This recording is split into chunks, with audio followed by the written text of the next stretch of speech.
namutla at hindi nga nakapalag si Senator Risa Hontiveros kay VP Sara Duterte. Ito nga ay matapos na ilabas ni VP Sara ang mga ebidensyang hawak sa umano'y mga anomalyang ginawa ni Senator Hontiveros na lubhang nakaapekto sa ating maraming kababayan. Kung marunong nga daw man-ere si Senator Risa ay marunong din daw si VP Sara, ngunit hindi daw paninira ang ginagawa niya dahil hawak niya umano mismo ang mga ebidensya. Tila ito na nga daw ang pagbagsak ni Senator Risa at tila nawalan daw talaga ng kredibilidad ang mga sinasabi nito. Narito panoorin ang video sa kaguluhang nangyayari sa Senado. Ano po yung highlights nitong reply na ifinail ninyo sa Senado, particular doon sa mga naging argumento ni Vice President Duterte? Okay, ang highlight ho nito, number one, there are several highlights. Yung pinakauna ho, sinabi niya na walang articles of impeachment na dapat sagutin sapagkat wala naman ito. Ibinalik ito sa Kamara. Ngayon ho, ito ho ay mali ho ito sapagkat kung maaalala ninyo, nag-issue ng kautusan ang impeachment court. Sinasabi na na padalan ng writ of summons si Vice President Sara at ilakip dito yung articles of impeachment. So, nung sinerve po yung summons na yung articles of impeachment, na natanggap naman niya and sinagot niya. Pangalawa, yung articles of impeachment po, if you will remember, dinifer ng House of Representatives yung pagtanggap nito. Pinagpaliban. Pangatlo, nag-issue ng order ang impeachment court na they are not dismissing or terminating the proceedings. So, buhay na buhay ang articles of impeachment. Pangalawa, sinabi niya, she was deprived of, pangalawa, sabi niya, meron siya mga affirmative defenses eh. Sinabi niya na, unang-una, may violation ng 1-year ban rule. Pangalawa, hindi siya nabigyan ng due process. Number 3, that the Senate is not a continuing body. Let's break it down. Yung una po, na sinabi niya, hindi siya nabigyan ng due process sapagkat nung ipinail yung complaint, yung tatlong complaint, hindi siya binigyan ng pagkakataon na sumagot dito. Ngayon, ganito po ang nangyari diyan. Yun hong Secretary General, nung tinanggap niya ito, inipon muna niya yung mga ibang complaints sapagkat alin ho sa doktrina nung Gutierrez versus the Committee on Justice, sinabi ng Supreme Court na maaaring buuin muna lahat ng complaint bago i-transmit o i-refer sa Speaker of the House. Na walang paglabag yon. Ano ang dahilan? Ang iniiwasan ho, ayon sa Supreme Court, merong isa, yung mauunang mag-file, na flimsy o walang kabuluhan just to bar other legitimate impeachment complaints. So, sabi ng mataas na hukuman, pwede yang ibigay, buuin muna, tsaka ipapasa. Ang importante, yun hong papasok siya dun sa 10-session day rule. 10-session day rule. Ngayon, mula ho nung final, yung pinakaunang impeachment complaint, hanggang doon sa pinakahuli, na yun ho, December 2. Yung pinakahuli, February 5. Yan ho yung ang nakapirma, more than 1/3 ng mga congressman. Pasok ho yan lahat sa 10 session days na requirement. Such that, nung nirefer sa Speaker of the House, ang Speaker of the House, nirefer kagad yan sa plenaryo. Ngayon, ang nangyari sa plenaryo, dahil meron ng more than 1/3, and ayon sa batas, pag more than 1/3, yan na yung articles of impeachment. So, ngayon, hindi na kailangang i-refer yung tatlo. Dahil may articles of impeachment na eh. doon ho sisipa na yung 1-year bar rule. So yun din ho, ito ay in relation doon sa una ko nabanggit, yung jurisdiction dahil nag-violate daw ng 1-year ban rule. Hindi po. Lahat ho ng impeachment complaint ay pumasok doon sa requirement na 10-session day rule. Pangalawa, ang sinabi niya, hindi siya nabigyan ng due process. Okay? Yung due process ho, there are two ways of initiating an impeachment complaint. Yung unang kong paraan ay saklaw yung dalawang method. Yung isa, reklamo or complaint ng isang miyembro ng Kamara, verified complaint. Yung pangalawa, verified complaint ng isang mamamayan na inendorso ng miyembro ng Kamara. Yung pangatlo, yung more than one-third. Ngayon, yung due process na sinasabi niya, ito po ay nag-a-apply kung ang complaint was initiated by referral to the Committee on Justice nung first two methods. Yung complaint ng mamamayan na inendorso ng miyembro ng Kamara or yung reklamo ng miyembro ng Kamara. Yan ho, dadaan yan sa proseso sa Committee on Justice. They will determine if it is sufficient in form. Tama ba yung forma? And sufficient in substance. Tama ho ba yung nilalaman? Ayon ho ba yan sa framework? Ngayon, tsaka ho magkakahiring yan. Tsaka magkakahiring. Ito, ang nangyari dito, nagkaroon na ng yung impeachment proceeding ho, nag-kick in yung 1-year ban dahil yung impeachment process na initiate through the more than one-third endorsement ng mga miyembro ng Kamara. Kaya ho, hindi na kinakailangang mag-hearing. Ngayon, yung due process ho yan, it is satisfied pagka binigyan siya ng pagkakataon na sa pagkakataon niya na magpresenta ng ebidensya at ipagtanggol ang sarili niya sa impeachment court. You know.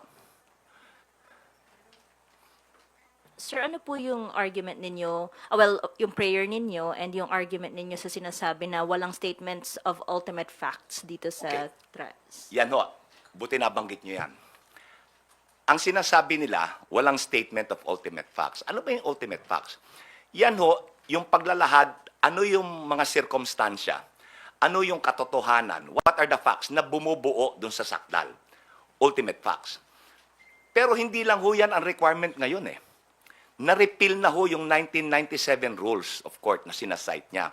May bago na ho ngayong rules, yung 2019 amendments. And under the 2019 amendments, it's not just the ultimate facts or yung facts na bumubuo or yung mga sirkumstansya na bumubuo nung sakdal. Ngayon ho, ang requirement na ultimate facts and evidentiary matters. So nagko-quote siya ng rule of procedure na pasuna dahil sa 2019 amendments. Kung babasahin niyo ho yung kanyang yung articles of impeachment, kasama ho dan yung evidentiary matters. Ibig sabihin, ano yung ebidensya na susuporta doon sa ultimate facts. Pag nabasa niyo I'm sure nabasa niyo na by now yung articles of impeachment. Nandyan kung ano yung mga documentary at testimonial evidence na magpupruweba doon sa ultimate facts. Itong ebidensya ho ito, itong evidentiary matters, ito po yung ilalahad sa trial. So, mali din yung sinabi niya, there is no allegation of ultimate facts because buo ho yung articles eh. May factual basis and evidentiary matter to support the ultimate facts. Last na lang po from my end. Ano po ang masasabi ninyo? Your prayer is to continue with it, to Of course, proceed yes. with the trial. Yes. Opo. But sabi ng Senate President ay pwedeng pagbotohan. Kung magkakaroon ng motion to dismiss, kapag nagsimula na po yung trial, pwedeng pagbotohan kung i-dismiss yung articles of impeachment, and if it has majority vote, ay pwede pong i-dismiss. Ang masasabi ho lang namin dyan ay, kami po ay nagtitiwala sa proseso. We trust the impeachment process. And we trust that the senators, judges, will do or perform their constitutional duty and abide by their oath. Tutuparin nila yung kanilang pinanumpaan nung sila ay manumpa bilang mga senator judges. Yun lang ho. Thank you, Bibian. Kat Porbes from Radyo sorry, sir. May nakalimutan ako. Go ahead, sir. Dahil tatlo yung sinabi ko kanina. Oo, yung continuing body. Sinight ho niya yung Balag case. Ang sabi niya, sabi daw dun sa Balag case, that the Senate is not a continuing body. Kontra yun dun sa sinabi ng Balag. Ayon ho sa Balag case, the Senate is a continuing institution na hindi nadidissolve, hindi nabubura dahil lang sa isang national election o dahil nagbago yung komposisyon. Yun ho yun. Isa pa na nakalimutan ko rin banggitin. Ang nirereklamo niya na tatlo yung naunang impeachment complaint. Kaya daw na-violate yung one-year ban rule nung isinakdal siya using the fourth impeachment complaint na merong more than one-third. Okay. Ang sinasabi ho sa saligang batas, pati sa rules ng Kongreso, hindi sinabi na complaint. It says impeachment proceedings. Nagkikick in yung one-year ban. Naalala nyo, sinabi ko, there are two methods. Yung referral to the committee, kung complaint ng mamamayan na inendorso ng miyembro ng Kamara, or reklamo ng isang miyembro, verified complaint ng isang miyembro ng Kamara.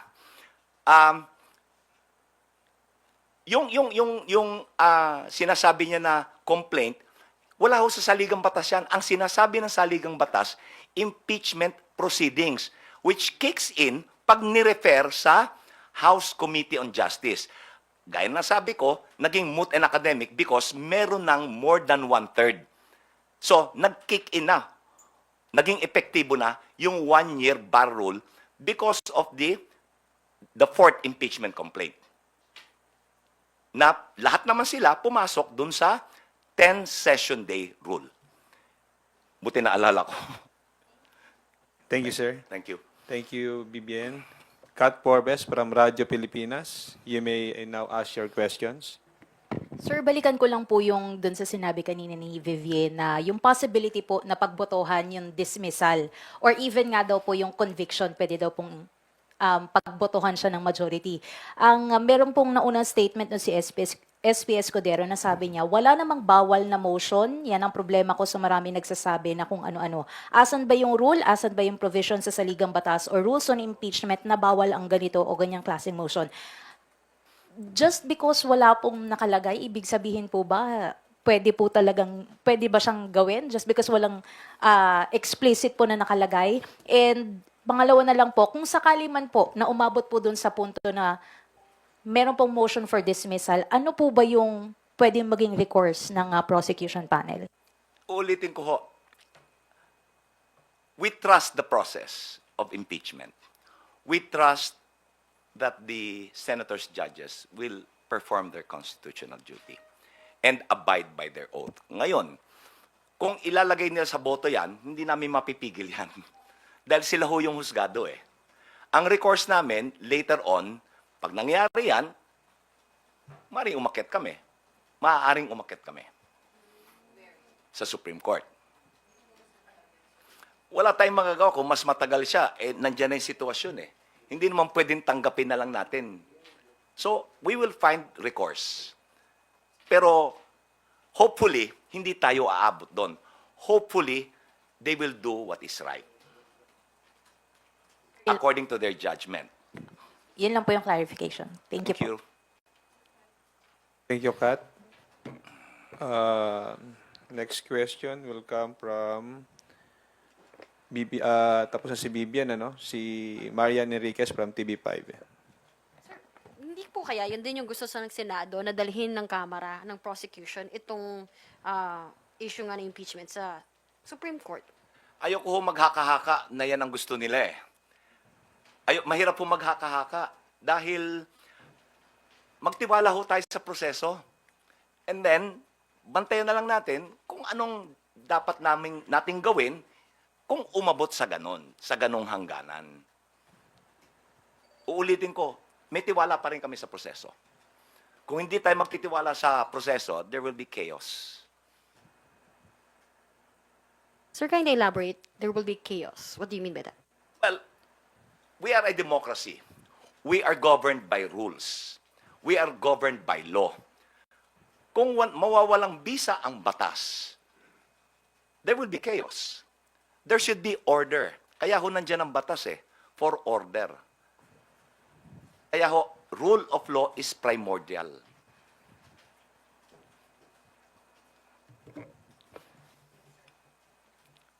Thank you, Marian. Next up is Melalis Moras from PTB4.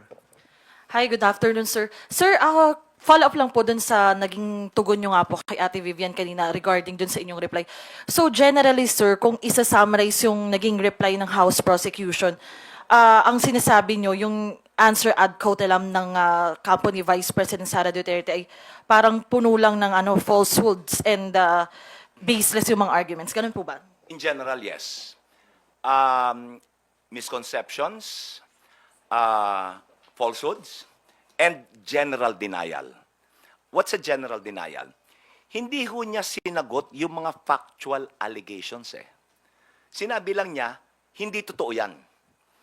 Ang problema sa general denial, na hindi mo sinagot in particular yung sakdal. Dapat kasi pag i-deny mo, sasabihin mo kung bakit. Sinabi mo ganito, hindi totoo yan sapagkat.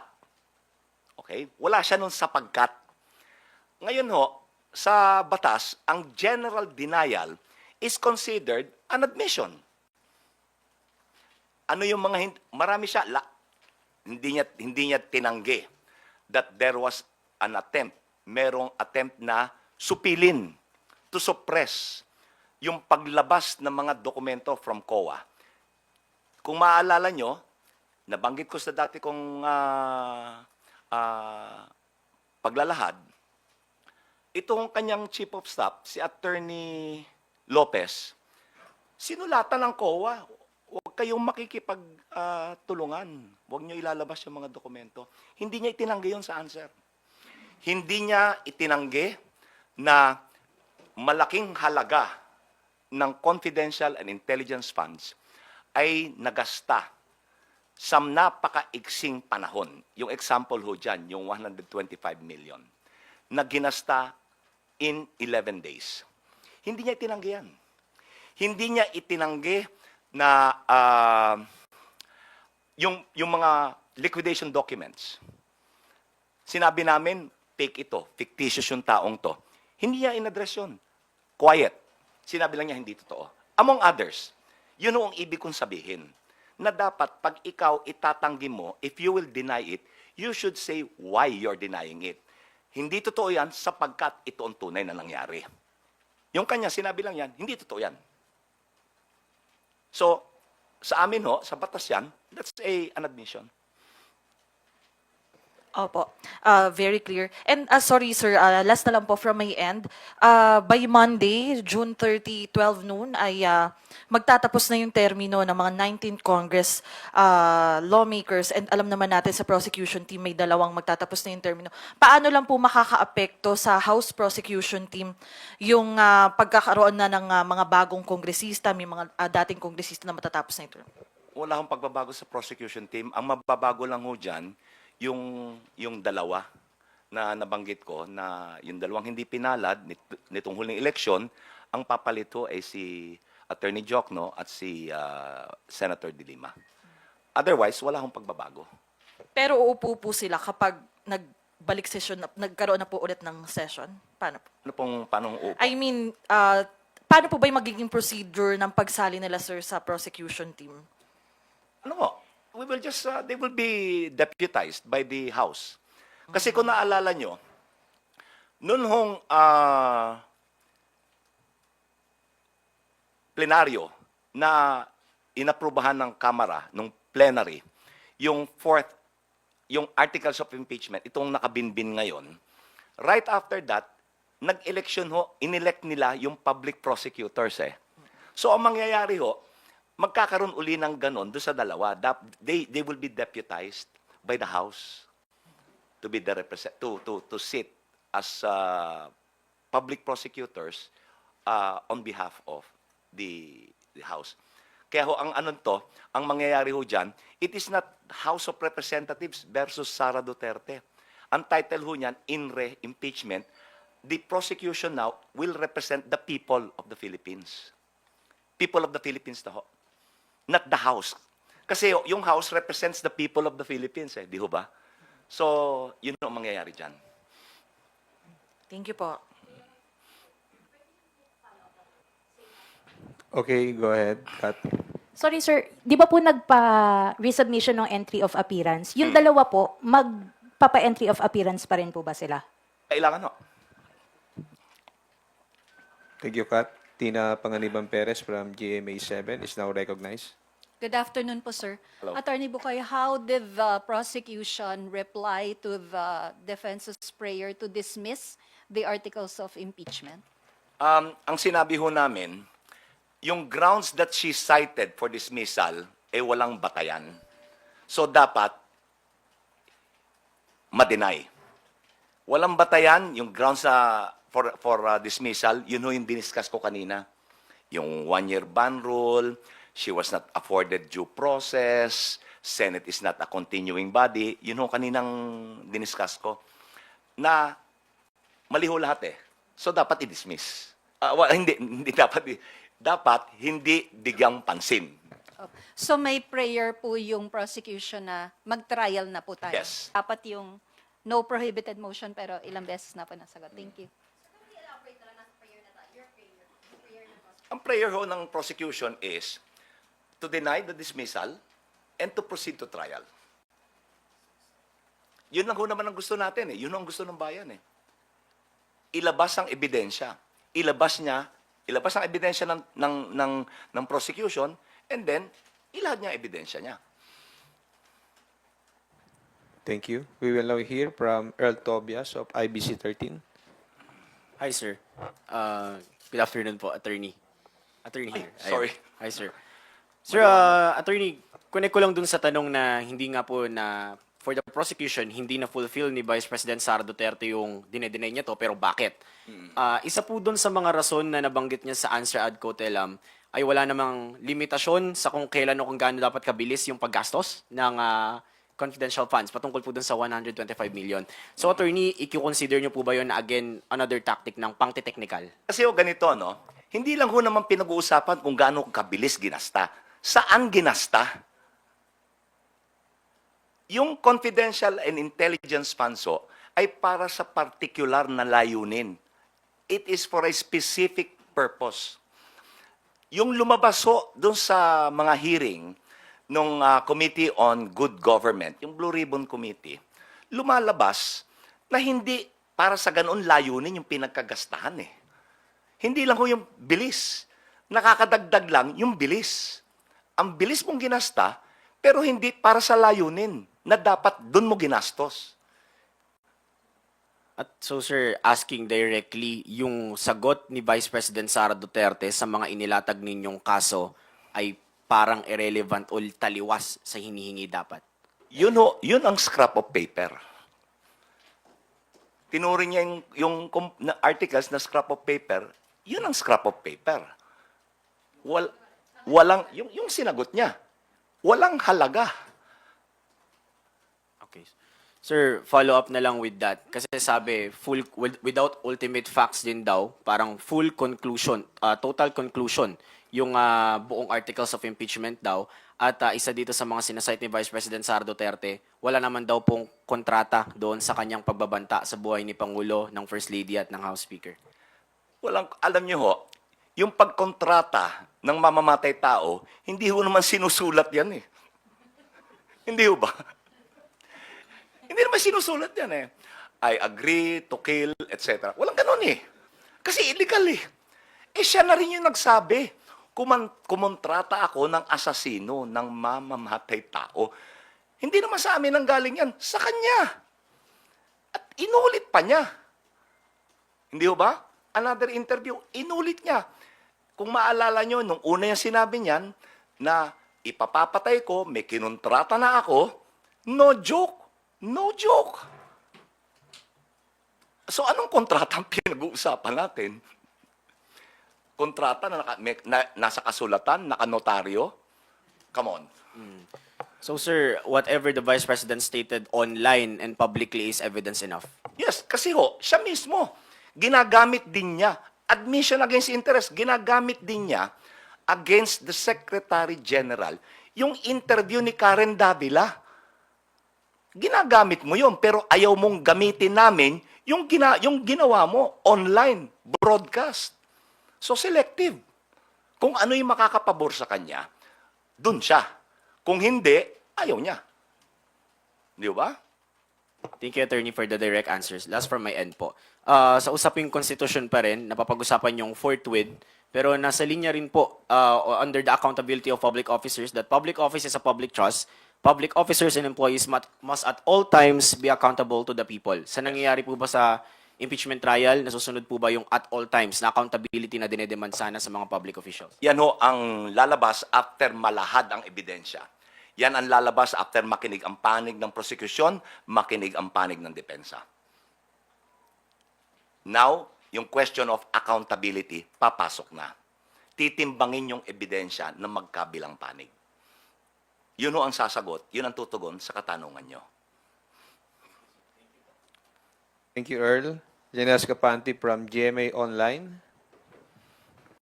Sir, good afternoon po. Hirap maghanap, silaw eh.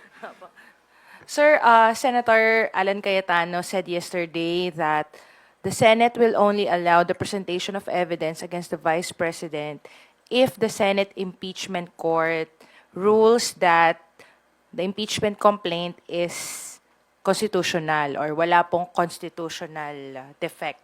That's what he said.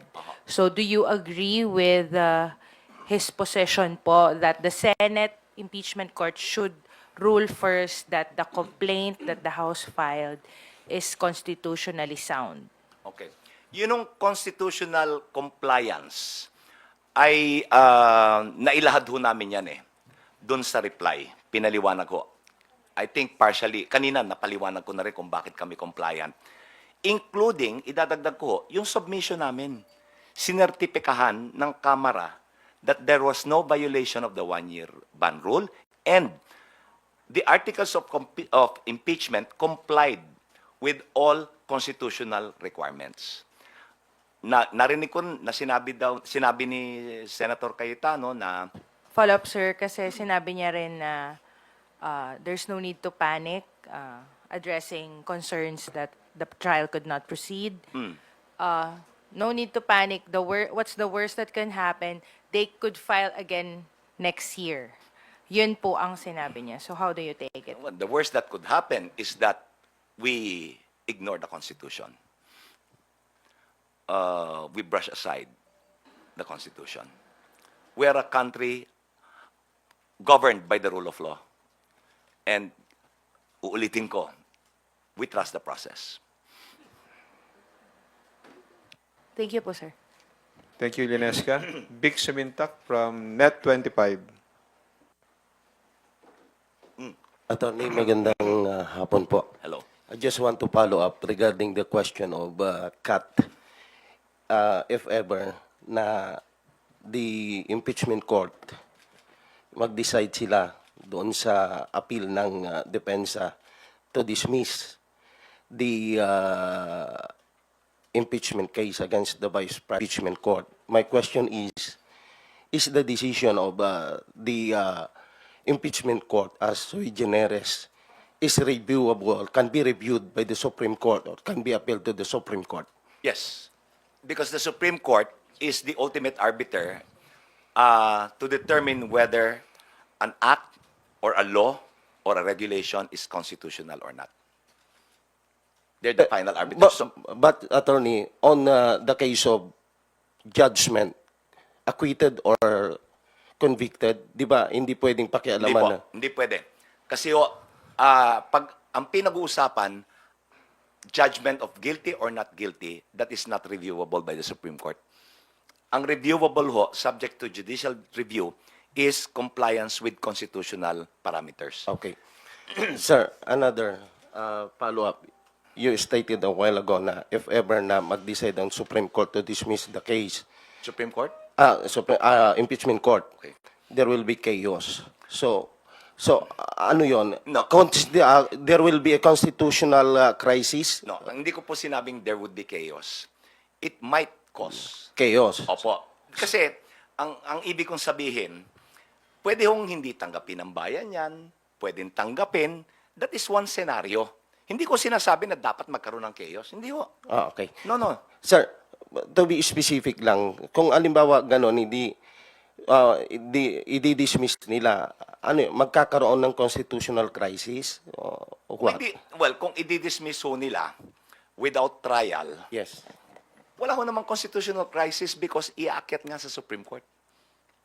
Pwede hong i-review eh. Kung tama yung pagkaka-dismiss ng walang trial, yung articles. Kung walang paglilitis, outright i-dismiss. Pwede naming iakyat eh. Pero yung decision, whether guilty or not guilty, inappealable. You cannot appeal that. Okay. Thank you. Okay? I never said there will be chaos. Don't get me wrong. I never said there will be chaos. There might. It's a possibility. Pwedeng tanggapin ng bayan, pwedeng hindi. Everything is possible. Pwedeng tanggapin, pwede wala.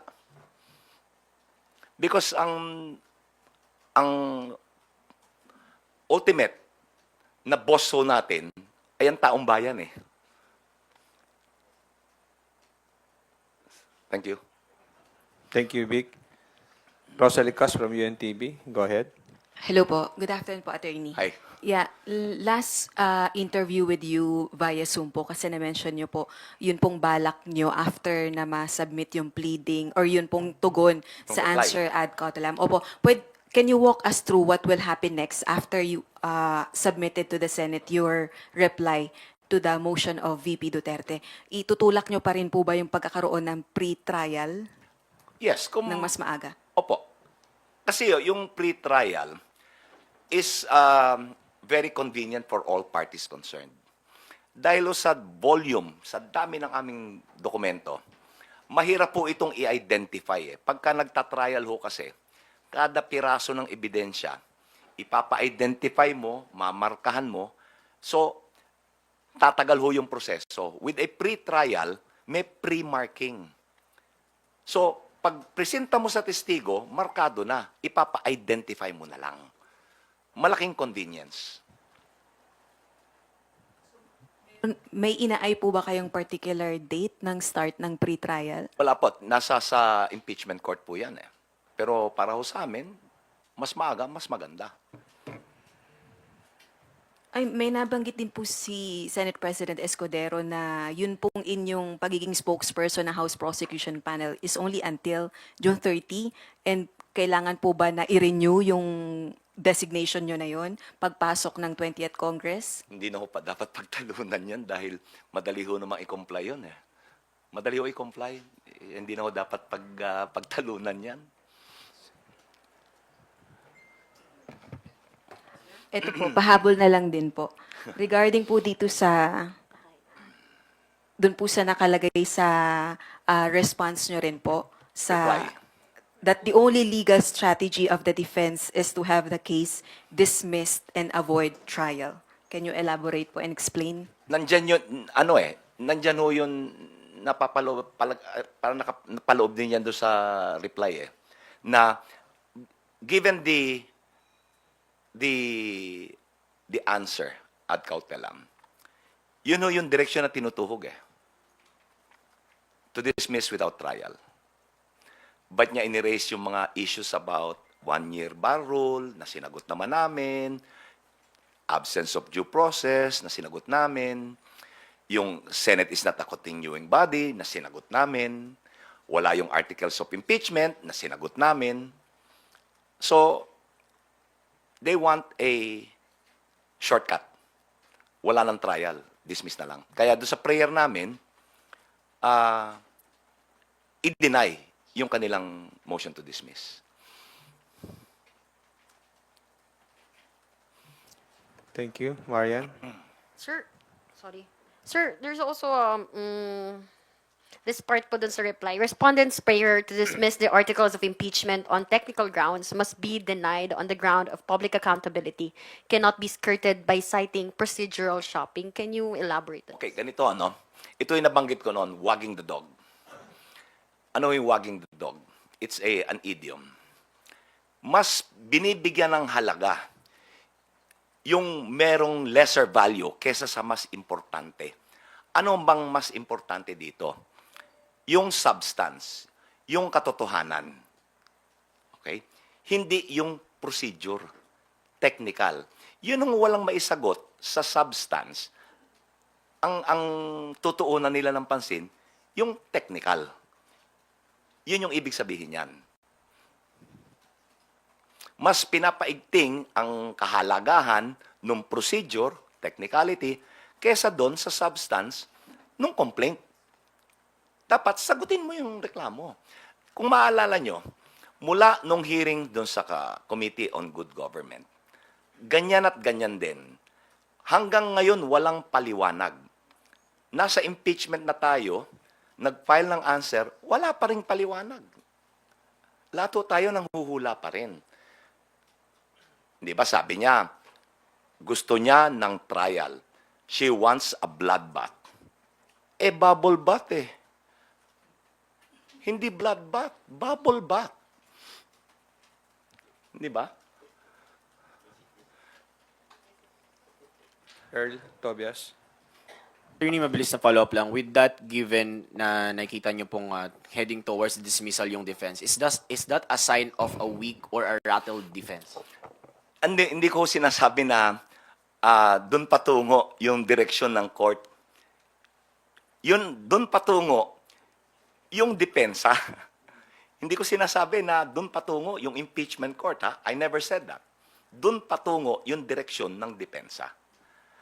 Ano nga ito?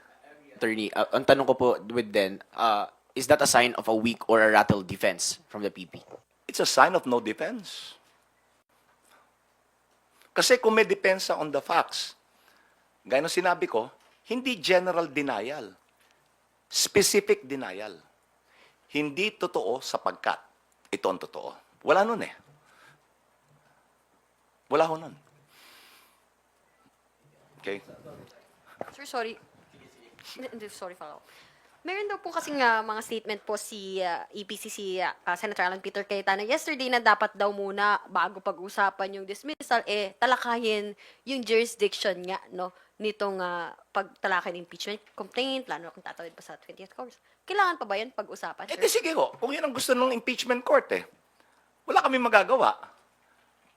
Kung ang gusto ng impeachment court, talakayin yung jurisdiction, sige po. Handa naman kami sagutin yun Wait, Bika. I'll just recognize Kat Porbes from Radyo Pilipinas, then you. Sir, out of curiosity lang po, kasi si Attorney Michael Poa, itinalaga po siya as spokesperson ni VP Duterte for the defense. Makaka-apekto po ba yun? Kasi isa po siya dun sa naging resource person during investigation ng Blue Ribbon Committee at kumbaga dun sa part po ng bribery, kasama po siya. So, meron po ba yung conflict of interest? Well, haka-haka ho tayo dyan, no? Pero may definite effect.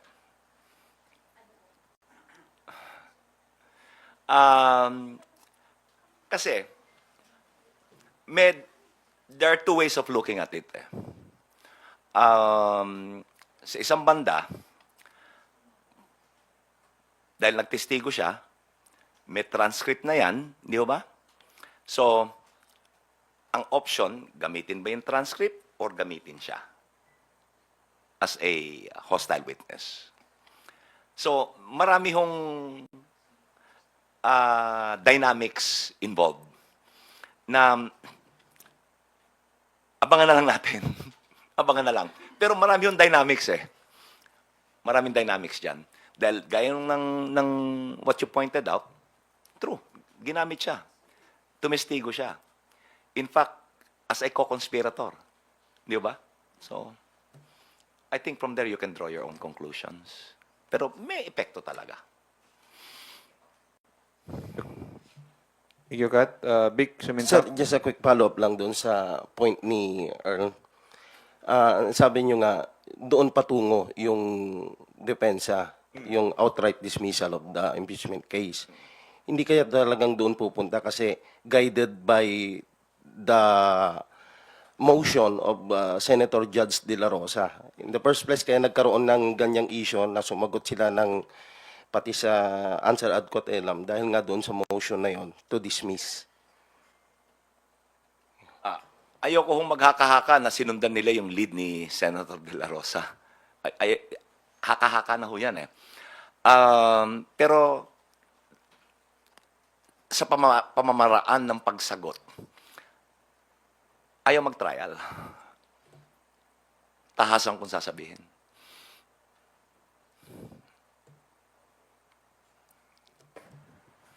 Thank you, Vic. Jenny Escapante from GMA Online.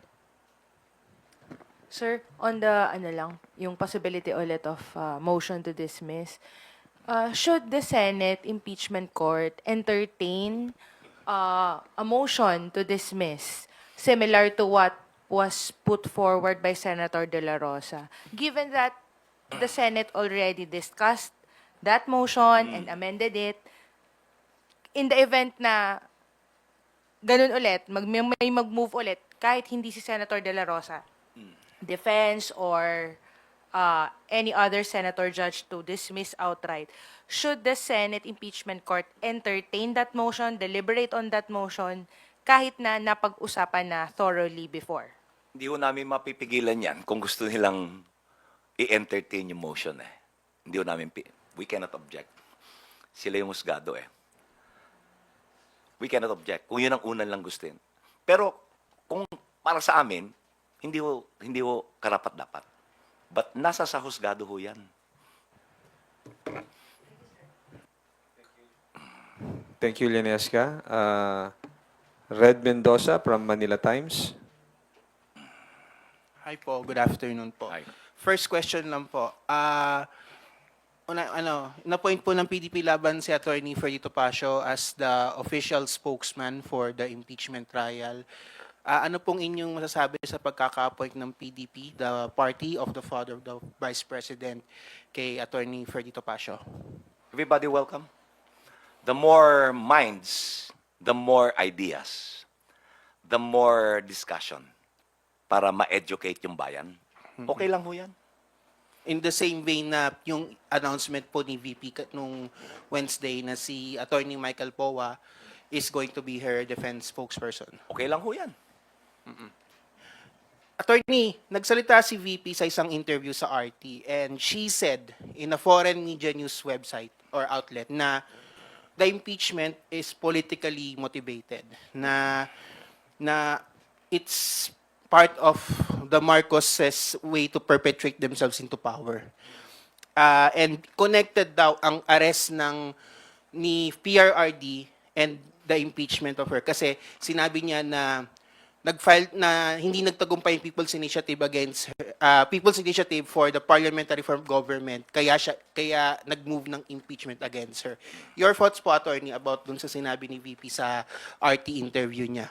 Hindi ko ho panghimasukan yung mga sinasabi niya na ito part of a scheme na hindi natuloy yung parliamentary reform. Hindi ko ho panghimasukan yan, pero masasabi ko lang ho, hindi ito pamumulitika. Ang pamumulitika ho, walang basihan, gumawa ka ng katang-isip na reklamo. Hindi ho ito katang-isip eh. Totoo ito. May investigasyon ito. May mga findings ito. Suportado ng ebidensya. So, paano naging pamumulitika? Ang pamumulitika, you pull something out of thin air. Gumawa ka nagkatang-isip ka ng reklamo. Ito, hindi ito katang-isip eh. Totoo. May ebidensya eh. So, hindi ito pamumulitika. She also claimed in the RT interview na meron daw isang na nagkaroon doon ng nagkabayaran daw sa impeachment. Ito yung sinasabi na 150 million and she quotes yung sinabi ni Toby Chanco na nagkaroon doon ng bayaran for the impeachment trial. She said it in an international news outlet. So, of course, masasabi ng mga, of course, this is Russia Today, state-sponsored, ally ito ni former President Duterte, Putin. So, of course, makikita sa ibang bansa na ang impeachment natin dito, dinadaan lang sa bayaran. What's your take on this? Well, haka-haka lang ho yan. PR. Kung talagang may basihan yan, di magreklamo siya. Ilahad niya yung reklamo, formal niya. Attorney, pag nilabas si Attorney Chanco sa defense at siya yung gawing principal witness dun sa bayaran, is the prosecution ready to cross-examine him? Oh, of course. Kung talaga ho ba naman eh. So we'll test the credibility, we'll test the value of the testimony. Hindi ho namin naawatin. Sila ang may choice kung sinong inuupo nila eh. Just like kami, may choice kung sino yung iuupo namin. And last question na lang po on my end. You said nga po na parang yung sa sinabi niyo na it's a sign of no defense. Of course, parang you're saying na the lawyers of the Vice President, Fortuna Salazar, are not good at defending the Vice President. Kasi sinabi niyo, it's a sign of no defense for the Vice President. So, ano pong ibig sabihin niyo po dun sa it's a sign of no defense? I'm drawing a conclusion from what was filed. Hindi ko hinuhusgahan ang kakayanan ng mga abogado. Dahil, gaya ng sinabi ko nung una, ako po ay nirerespeto ko po yung kakayanan nitong mga abogadong to kasi kilala ko sila. We were contemporaries at the UP College of Law. Kaya nga sinabi ko, the Vice President is in good hands. Mahusay na mga abogado to. Alam nila ang ginagawa nila. Kasi po, medyo lang man po, sinasabi niyo, it's a sign of no defense. Parang you're precluding na na walang depensa yung sa pleading na nakita ninyo do sa answer niya na parang it's not walang kadepensa yung Vice President, parang she's evasive sa defense niya. Yun ang basa namin do sa complaint, do sa answer. Yun ang basa namin. Walang depensa. Hindi ko hinuhusgahan ng abogado. Yung answer ang hinuhusgahan ko. Hindi yung abogado. Gaya na sabi ko, inirerespeto ko ang mga abogadong yan, mahuhusayan. Kung hindi mahusayan, hindi kukunin niya ni BP Sara. Di ba? Hindi kukunin niya kung hindi mahusayan. May tiwala siya sa mga abogado niya. So, inirerespeto ko yan. Yung choice of lawyers, inirerespeto ko. And like I said, she's in good hands. Okay. Thank you. Okay. Thank you, Red. We will now proceed with the closing statement of Attorney Bugoy. Okay, ngayon po, we are at the brink of proceeding to trial. Sana, umusad na tayo para we can put this behind us so that this is healthy for democracy. Ito hong nagiging usapin natin. Ang tao ho ngayon, nagkakaroon ng interest. Ano ba itong impeachment? Ano ba itong pananagutan? Nagiging usap-usapan, nagkakaroon ng pagtatalo, nagkakaroon ng palitan ng opinion. This is healthy for democracy. Ang akin lang, magtiwala tayo sa proseso, lumabas sana ang katotohanan, kung kinakailangan i-convict, base sa ebidensya. Kung kinakailangan i-acquit, base sa ebidensya. So, sana ho, matuloy yung trial na at umusad na agad pagpasok ng bagong Kongreso. Yun lang po. Magandang hapon sa inyo.